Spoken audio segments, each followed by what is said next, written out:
Ndị Igbo na-asịba na atụfuo ihe eji ama mma mma rụọ. Onye aka eji wee na-asị na asụsụ ndị Igbo bụ mbụ na mbụ ihe eji mara ndị Igbo. Ihe na-ekewapụ ndị mmadụ na mmadụ ibe ha bụ asụsụ. Asụsụ anyị wee dị oke mkpa na anyị ga na-akwalite ya n'ụzọ dịgasị iche iche. Onye ọha mere ọja ji wee bido, ọja nke pụtara ọdịnala na omenala jikọrọ anyị kpọmkwem. Ọ dị mma ndị be anyị, ịmakwa na asị na okenye kwacha akpịlị ntị ekenye ndị mmụọ. Ya ka m ji wee bịa tata ka m nwetala unu ezigbo ife wee gbasalụ ndị Igbo. Maka na ọ na-abụ ọ bụ na mmadụ anọrọ ebe a nọ wee nye ozu obido bọwụ ya obido n'ụkwụ. Ka anyị kwukwe n'unu n'ife gbasara asụsụ Igbo anyị. Nke mbụ ka njuke n'unu, gịnị bụ asụsụ? Na nghọta nke m ga-asị na asụsụ bụ ejirimara ndị. Ọ nke a bụ ihe mere ị ga-eji bụ mmadụ kwuo okwu ịma na onye abụ Yoruba, onye abụ Hausa. Ọ dị mkpa nke ukwuu ma ezigbo mma maka na asụsụ anyị bụ ife ji wee mara anyị. Anyị aga-anọ na mmiri ncha aba anyị anya. Mgbanụ nke a bụrụ na ife dị mma ka anyị na-eme. Ya bụ ka anyị ji wee agba mbọ na-afụ na asụsụ anyị agaghị abụ ihe ga-awụnarị anyị. N'ife anyị na-eme ka anyị wee na-akwado asụsụ a ka eji wee maka ya wepụta mmemme a na-akpọ ọja. N'ezie ụfọdụ ndị na-amara ihe ọ bụ ọja ga-eche na ọsọsọ akụrụngwa eji wee na-eti egwu. Mbanụ nke a bụ ọja nke pụtara ọdịnala na omenala jikọrọ ndị Igbo.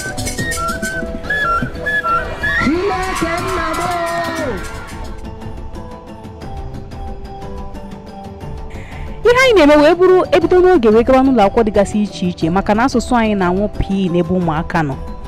Agwacha ha okwu mgbe ọ na-eru ngwụcha afọ agbakọta ọnụ wee gosipụta ọtụtụ ihe gosiri ha n'asụsụ Igbo, nka Igbo dịgasị iche iche, egwu Igbo, okwu Igbo, abụ Igbo, ekwurekwu na ihe ndị ọzọ dịgasị iche iche ha ga na-ekwupụta n'asụsụ Igbo. Nke a bụ iji wee kwalite ụmụaka maka ịsụ asụsụ Igbo.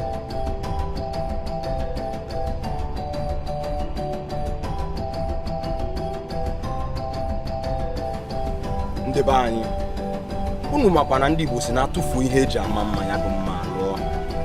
Ọ bụ na anyị bụ ndị Igbo hapụ ihe eji wee mara anyị dịka ndị Igbo, nke bụ eziokwu anyị anago.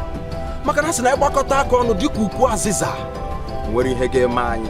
Otu a ka ọ dị ụfọdụ ndị nne, ihe o ji abụ nne ekwu na-akpọ ndị nne abụrụ ihe ọzọ maka na asị na ezinụlọ maa mma ọ na-aka ndị nne ka ọ dị.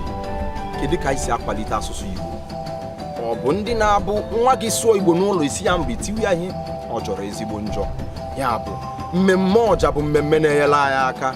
Ịbịa ụbọchị a na-eme mmemme ọja, onwe ndị na-agụ agụmagụ n'Igbo, onwe ndị na-ede edemede n'Igbo, onwe ụfọdụ ihe eji mara ndị Igbo ị na-afụtụnube, onwe akụrụngwa dị iche iche eji etipụta egwu.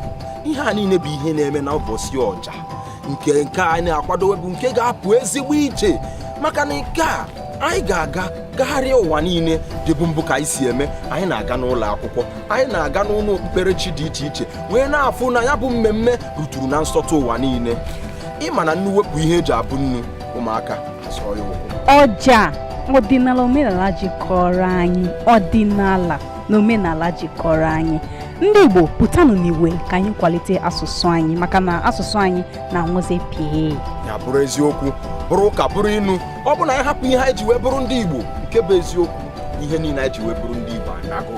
Ya bụ ụmụnne m, ọra na eze, ikwu na ibe, ebe na ebe ọbụla ị nọ n'obodo tere aka, ị nọ nso, ịma ife gbasara Igbo, ị na-akwado asụsụ Igbo, ife ndị Igbo na-adị gị mma, tinye aka ọnụ ka ihe ọnya bụ nnukwu amịrị ma ọ gbaa ezigbo ụfụfụ. Maka na asị na weta aka ka aka ji eto ogologo ndị be anyị. Nke bụ eziokwu na asị anyụkọ mamịrị ọnụ ọgbọ ụfụfụ. Eziokwu nke na-abụrụ asị bụ na sọsọ aka kere ngwugwu ma ihe dị ngwugwu ahụ n'ime. Ya bụ ka anyị gbakọta aka ọnụ wee fụ na ngwugwu anyị na-eke ebe asụsụ Igbo ga-esi ike maka na ofu aka anara ekere ngwugwu. Ndị be anyị ekele m.